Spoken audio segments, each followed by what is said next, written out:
Downsizing for seniors. How do you start? What do you do? How do you condense a lifetime worth of personal treasures and stuff? What do you keep? What do you get rid of? Those are the questions that we're going to answer today. It is all about downsizing for seniors. Hey everybody, I'm Chris and you are watching Senior Living Live. This is a show that's designed for you. We're here to pull back the curtains on senior living and answer your burning questions so that you can make informed decisions and live the life that you want to live. And I am so happy to be joined by my pal Meredith today. Welcome, Meredith. So happy to have you here again. Happy to be here. Thank you for having me back. Yes, absolutely. So if you're watching us live, please send some love Meredith's way in the comments and say hello. The last time Meredith was on the show, she's a veteran now. That was back on episode 5, back in January of this year, and it is so hard to believe that we are already on episode 11. I know, time flies. Senior Living Live, folks. So if you were with us back then, if you're watching and you saw the episode with Meredith before, that's when we were talking about the cost of senior living. Let us know in the comments below. We'd love to hear that from you. And if you haven't seen that or you want to see it again, we'll put a link to that show in the comments below so you can pull it up. And you can just click on it and head over, or just head over to seniorlivinglive.com anytime you want to watch our past shows, or if you want to share them with other people. And if you want to get a reminder in Facebook Messenger whenever we go live with a new episode, just type the word show, that's SHOW, in the comments below, and I will send you a note through Facebook Messenger. Now, before we get into today's topic, I want to tell you about a fantastic free resource that we have available for you. It is a quiz. No, you're not back in high school and we're not testing your knowledge on anything, but this is a quiz that's designed to help you understand the type of senior living that might be right for you. There are a lot of senior living options out there, and this is a quick and painless interactive tool that you can use online to get a recommendation about the level of senior living that might be right for you. That could be independent living, that could be assisted living, or even memory care. This quiz will help to point you in the right direction so that you know just where to start looking. It's not completely exhaustive, but it'll get you going in the right direction. So you can find that quiz by going to arborcompany.com/quiz, or just type the word quiz in the comments below, and I'll send you a link in Facebook Messenger that you can access after we're done today. Just type quiz below. And I'd love to hear your feedback. If you've already taken this quiz, let us know in the comments. Let us know how it worked out for you. We would love to get that. So let's see who we got watching us today. So we in our pre-show before the show started, we talked about ways to downsize, some ways to kind of do some spring cleaning. Mm-hmm. So Lemoyne says pictures, video, and old paper. So those are things that you, of course, you want to hold on to, right? Mm-hmm. And it's nice because they're small, right? So those are some good things. Keep those tips coming to us. But yeah, so who is ready to talk downsizing, right? Well, we've got a list that we're going to go through. But while we're doing that, I would love to hear your tips as well. If you have ideas or just reactions to the things that we're talking about, let us know. Join the conversation, leave a comment below, and we will discuss it live right here on the air as we go. So let's get to that list. So I think the first thing that we've got is, probably the most basic. It's just make a plan, right? Yes, you need a plan. Yeah, you got to get started. So what do you think goes into making a plan for something like downsizing? Well, I'm in the midst of it right now. So when the new year hit, I decided that my husband and I are going to buy a new house. So we set our goal for April 1st. So April 1st, we have to have everything cleaned out, and so every month we've kind of been chipping away. So I would suggest setting a date down the line just so you have a plan. Yeah, so, and to kind of maybe work backwards from that date so you know kind of what you need to do before that.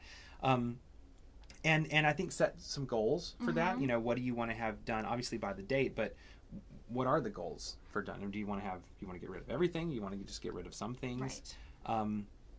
And then I think another option is write out who's going to be helping you on those days. So if you've got, if you're doing a big day where you're doing a big shakedown of the whole house of, getting rid of a lot of stuff, who's going to help you do that? Because you don't want to do it by yourself.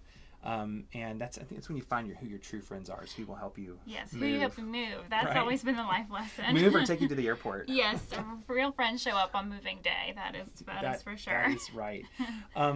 So who else though besides your family, I guess, could help you with this? Like, who else needs to be involved in your planning for these types of things? Well, friends, children, of course, and then there's wonderful professionals out there. I mean, your real estate agent could have wonderful lists of people that could help you, and then there's lots of downsizing companies nowadays that will come in and kind of help you pick and choose what you want to keep and what you want to give away. If you're having an estate sale or a yard sale or something like that, so they should be very involved as well. Yeah, and they're not going to come in and tell you that you just got to get rid of everything. You know, you're still in charge. It's your stuff. But I think at the same time, it's good to be practical about, you know, what you really need to hold on to or what needs to stay in the family or whatever versus what, you know, at the end of the day isn't going to be that big of a deal. Right. So that kind of, I think, leads us to the next item that we have on our list, which is make a list, right? What do you think goes into that? Well, I think you need an idea of where you're going to go before you start making your list. So what's going to fit into your new home? What items in your house does your family really want, even if it's not right now, if they can't take the dining room set right now, but they know that they want it in the future.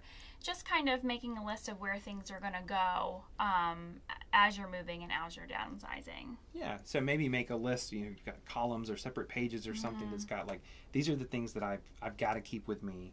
These are the things that I'm going to give to so and so, and these are the things that I can sell or get rid of somehow. Yes.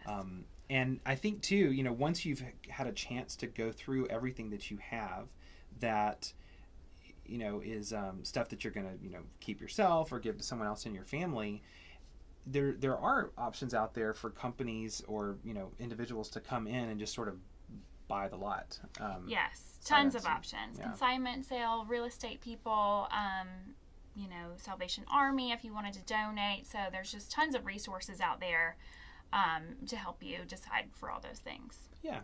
And I think, you know, while senior living apartments tend to be smaller than where the senior, you know, already lives, you'd be surprised at how much you can get into some of these places. You know, it may seem like a small room, but usually you can fit a full-size couch and your TV and a, you know, whatever size bed you want to have.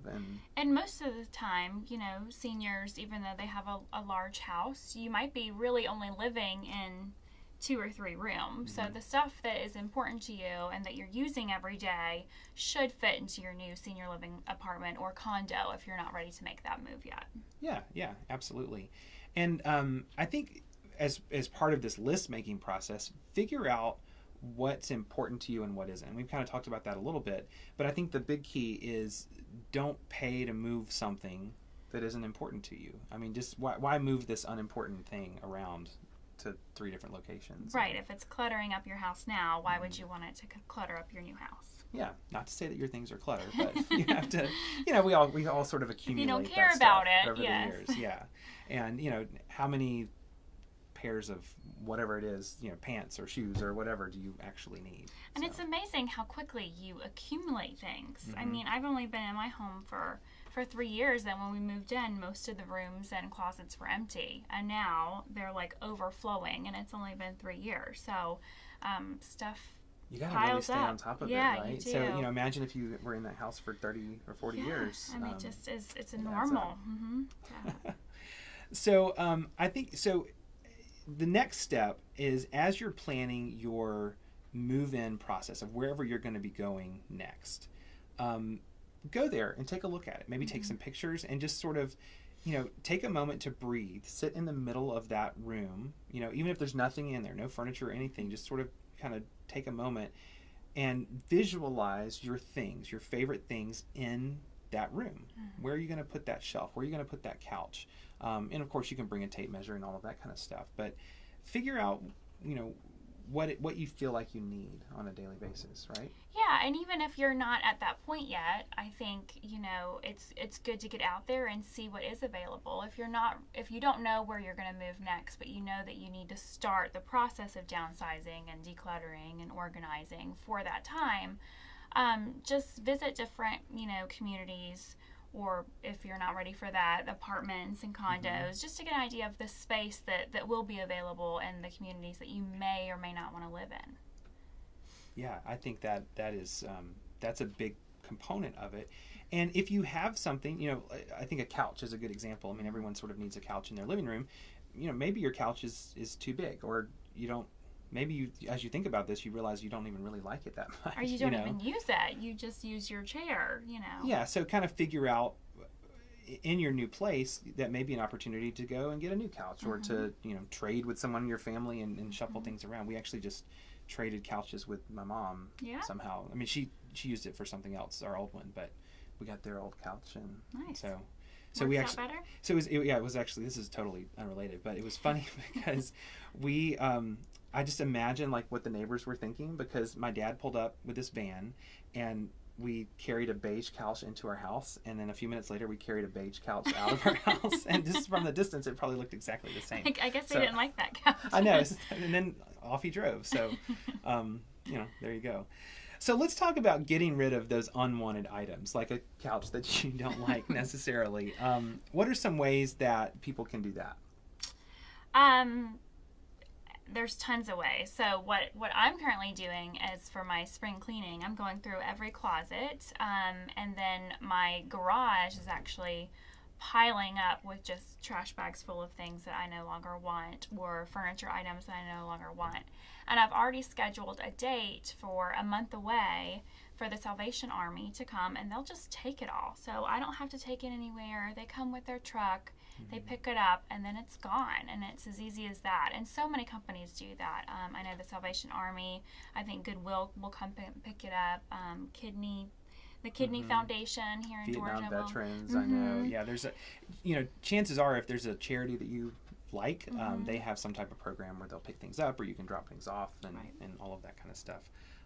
Habitat for Humanity, I think, is a big one around. And then keep in mind your taxes. So if you do itemize your taxes, which I think a lot fewer people will be doing this year, but if you do, keep a list of everything that you've accumulated and given away, so that you can get those receipts and write those off if your accountant says that you should. What about consignment? What are options for that? Oh, tons of different options. So there's wonderful consignment people and companies out there, and they will come to your house and they will look at all of your things, and those items that have value, they can take a picture of them and they can sell on the internet for you, or they can bring it to their own consignment shop, and then you get a part of that sale. So if you have antiques and valuables, consignment is a great option for you to make money off the items that you can no longer use. Yeah, and as we said before, they may come and just sort of make a bid on everything that you have left that you're not getting rid of. Right. So that's certainly an option. The other item that we have on this list that we've just kind of made some notes is to have fun, right? Involve family members. You're embarking on a new beginning in many ways, right? And I think it's also an opportunity to have that journey down memory lane. So you talk about things of when you think about when you bought this, or what the circumstances were surrounding it, and tell those stories and pass those on to your kids, to your grandkids, great grandkids, if those exist. Those are really interesting things to tell those stories. There's a lot of stories around things, I think, that we have in our lives. Well, you're also going through old picture albums when you're reorganizing and downsizing. So it's great to have your family there and just kind of revisit all of your memories, for sure. Absolutely. So what else? This was quick. We went through a few things. Did we miss anything in your mind, downsizing wise? And let us know if you're watching too in the comments. Well, the only thing that I can say is if you are looking in senior living communities, and if you've already decided to move into one, or B, you're still kind of thinking about that option, the community has great resources for you. So, because we're dealing with 5 or 6 families a month who are downsizing and moving. So we've got tons of lists of different movers and downsizing companies, and all of these companies are developing departments that are devoted to seniors. So they have new accreditations, like Real Estate Agent has the senior living accreditation now. And a lot of moving companies are doing that as well. So ask your community, or if you don't have one yet, call any community, and they have the resources for you. Yeah. I think the big key is you're not alone, right? And lean on those people who are experts in your local area. And a lot of times that is the senior living community, just because they deal with this on an ongoing basis. All the time, every day. So yeah, there's probably not a lot of new stories that you get. Right? It's just sort of in a different flavor. Yes, so, everybody's different, has their own situation. Yes, yes. So we covered a lot about downsizing for seniors today, and I really hope that this list has been helpful for you. If it has been helpful, if you find this helpful, let us know in the comments. We would love to hear that. And we did talk about the one more thing, and that's just finding resources in your local area. Experts, realtors, there are the downsizing companies and all of that. So look for those. That's another big piece of it.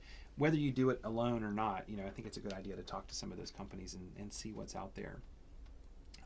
But lots of good information. Remember the senior living quiz that we talked about earlier. If you want to access that free resource to help determine the right senior living that's right for you, just type quiz in the comments below or head over to arborcompany.com/quiz, Q-U-I-Z. Our next show will be Friday, March 9th at 11 a.m. Eastern. And if you want to be reminded of when we go live, just type the word show in the comments and right below this video, and I'll send you a Facebook message with an easy-to-click link that takes you right to that live broadcast. And if you already subscribe to those Facebook Messenger updates from me, you can go back. So just open up that Facebook Messenger app, and you can actually go back and scroll through the messages that we've sent, and all of those buttons will still work. You can watch the recordings. It's like free DVR of the Senior Living live shows through the magic of the internet. And of course, you can always watch our past shows at seniorlivinglive.com. This was the 11th one that we've done, and we're keeping them going. Thank you, Meredith, for being here today. Thank you for having This was me. really helpful. It's always a pleasure. We would love to have you come back sometime too. Anytime. Thank you. And thank you all for watching. We are so happy that you are, taking the time to support this show. Senior Living Live is for you. As we say at the very beginning of every show, we want you to make the best decisions that you can make for yourself, and we want to give you the information to help you do that. If you find this helpful, chances are there's someone who may find it helpful as well. So I'd encourage you to share this video or any of our other ones with your friends and family, and you might just be their hero just by sharing that video. So I think that does it for us today. Goodbye, Meredith. Thank you for joining, and enjoy the rest of your day. Happy Friday. Same to you. Same to you. And we will see you all next time. Bye-bye.